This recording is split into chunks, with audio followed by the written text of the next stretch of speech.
Dans la commune de Divo, à quelques 5 km de la ville, sur l'as Divo-Iré, se dresse un joyau architectural.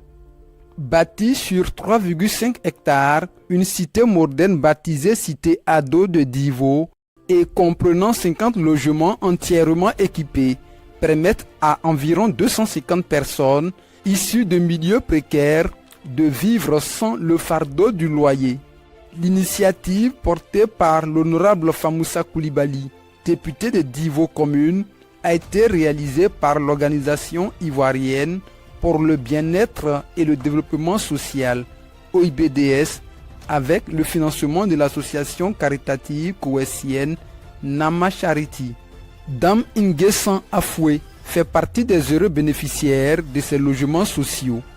Depuis l'inauguration de la cité en novembre 2024, elle vit ici avec ses petits-enfants. Elle nous fait visiter l'intérieur de sa maison. Pasteur à la retraite, Dié Gabriel et son épouse Plaudier ont eux aussi bénéficié d'un logement dans la cité Ado après près de 30 années de sacerdoce à travers la Côte d'Ivoire. Moi, je me réjouis. 1. On ne paye pas de maison. 2. Tu as ton compteur, ce que tu peux là, tu peux mettre dans ton compteur de courant. Et puis, on vit peinard, il n'y a pas de problème, il n'y a pas autre chose, des ennuis ici, on est en paix. Rendu invalide par la maladie, Kassoum Dosso se considère comme un miraculeux. Dormir dans une maison aussi moderne sans payer un centime, c'est la grâce de Dieu. Divo, il a trouvé une maison pour venir mettre dedans. Il y a courant dedans, il y a l'eau, il y a manger, tout, il y a lit, il y a matelas, il y a gaz. Aujourd'hui là, lui-même maladie là, il n'a pas les gens, il n'a pas le soin. Grâce à la façon il a, comment ça s'appelle, il a trouvé soutien, Famoussa Koulibaly, maladie est partie. Selon Madame Kanapare, fidèle chrétienne, dans cette cité, la diversité s'épanouit. Nous vivons en communauté. Nous partageons tout ensemble. Elle, par exemple, elle est Dida. Mon voisin direct est Baoulé. Il y a communauté Zanzan qui est là. Communauté Yakouba. Et communauté Sénoufo. Ici, dans la cour, ici, là. Tout le monde est là. La rupture collective du jeune et carrément des chrétiens et musulmans est la parfaite illustration du vivre ensemble qui est une réalité dans la cité Ado. Mois de carême là, on prépare pour tous les voisins et les voisines.